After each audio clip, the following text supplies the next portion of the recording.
تو اس کو ایسا فیل ہوا جیسے اس درخت کے ساتھ کوئی چیز کھڑی ہے. بڑا سا سر ہے اس کا، دھڑ انسانوں کی طرح ہے، لیکن جو سر اور چہرے کی شباہت ہے وہ جانور کی جیسی ہے، جیسے ریچھ ہوتا ہے. وہ تھوڑا سا ڈر گیا. جیسے ہی چارپائی پر اٹھ کے بیٹھا، وہ چیز اس کو ایسا لگا غائب ہو گئی ہے. اس نے کہا ہو سکتا ہے میرا وہم ہو، پیچھے ساتھ بھی درخت ہیں، وہ چیزیں نہ ہوں. وہ پھر لیٹ گیا. تھوڑی دیر کے بعد ان کا جو صحن تھا اس میں ایک چارپائی تھی، ایک دیوار کے ساتھ بچھی ہوئی تھی. وہ بھی اسے ایسا لگا جیسے اس چارپائی کو کسی نے کھینچا ہے. لیٹے لیٹے ہی اس نے آنکھیں کھول کر دیکھا تو اس کو ایسا لگا اس چارپائی کے اوپر کوئی چیز لیٹی ہوئی ہے، وہی چیز جو اس نے درخت کے پاس کھڑی دیکھی تھی. وہ بڑا خوف زدہ ہوا. اٹھ کے جیسے ہی کھڑا ہوا، بہادر تھا کافی، اس کے پاس پسٹل بھی تھی کیونکہ وہ اپنی حفاظت کے لیے اپنے ساتھ نانا ابو ضرور اسلحہ رکھتے تھے. غیر مرئی مخلوقات کا تو ان کو آئیڈیا ہی نہیں تھا. ان کو یہی تھا کہ جنگلات کا ایریا ہوگا تو ہو سکتا ہے وہاں پر کوئی جانور ہو، تو ہمارے پاس یہ چیزیں ہونی چاہیے. ویسے بھی علاقہ غیر میں جب آپ جائیں تو اپنی سیفٹی کے لیے کچھ نہ کچھ پاس ہونا چاہیے. وہ اٹھا کہ میں دیکھتا ہوں کیا چیز ہے. ابھی وہ اٹھ کے بڑھنے ہی لگا تو جو چارپائی کے اوپر چیز لیٹی اس نے دیکھی تھی تو وہ چیز غائب ہو گئی اس کی آنکھوں کے سامنے. اب یہ کوئی غیر معمولی بات تو تھی نہیں کہ وہ اگنور کر دیتا. وہ ڈر گیا. آیت الکرسی پڑھ کر اس نے اپنے ارد گرد اس کو پھونک لیا کہ کوئی ایسی چیز ہو تو مجھے نقصان نہ دے سکے. پھر لیٹ گیا. تھوڑی ہی دیر کے بعد اس کو ایسا لگا کہ اس چارپائی کو کسی چیز نے گھسیٹ کر صحن کے درمیان میں کر دیا ہے. پھر وہ چارپائی کو گھسیٹنے کے شور سے وہ پھر اٹھ کے بیٹھ گیا.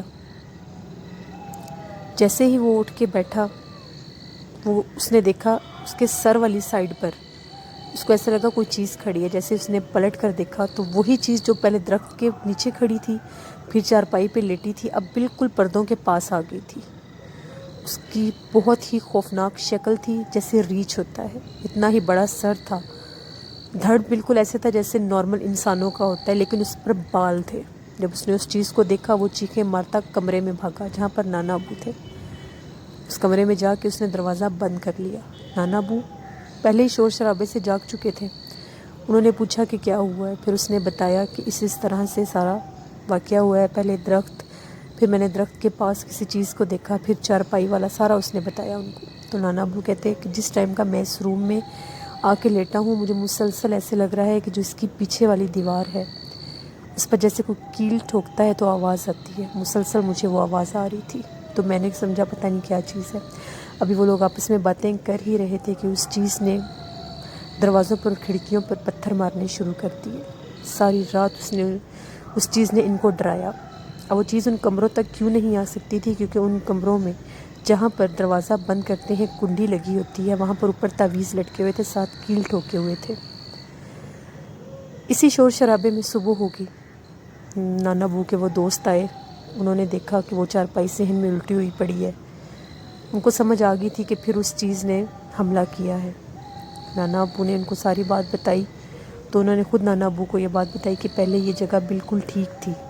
آج سے 2 سال پہلے ہم لوگ ادھر ہی بیٹھتے تھے، شام کے ٹائم چائے پیتے تھے، علاقہ کے لوگ بھی آ کر یہاں پر بیٹھتے تھے. تو ایک دن ایسا ہوا کہ یہاں پر ایک کالے بکرے کا سر کٹا ہوا جنگل والی سائڈ سے کسی نے پھینکا.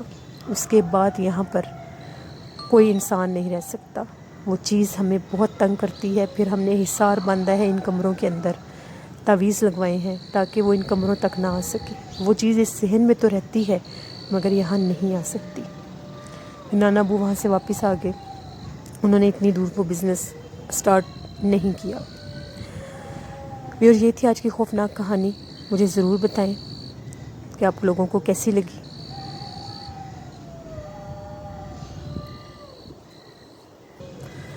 ضرور بتائیں کیسی لگی آپ لوگوں کو آج کی خوفناک کہانی. اور جو ای میل ایڈریس میں دے رہی ہوں اس پر ضرور اپنی خوفناک کہانی میرے ساتھ شیئر کریں. میں آن ایئر کروں گی. جو لوگ میرے چینل پر نئے ہیں میرے چینل کو ضرور سبسکرائب کریں. میری سٹوریز کو لائک کریں، کمنٹ کریں اور مجھے بتائیں آپ کو کیسی لگتی ہیں. کل انشاءاللہ تعالی کسی اور نئی خوفناک کہانی کے ساتھ آپ لوگوں کے ساتھ ملاقات ہوگی. دعا میں یاد رکھیے گا. Thank you for watching. Allah نگہبان.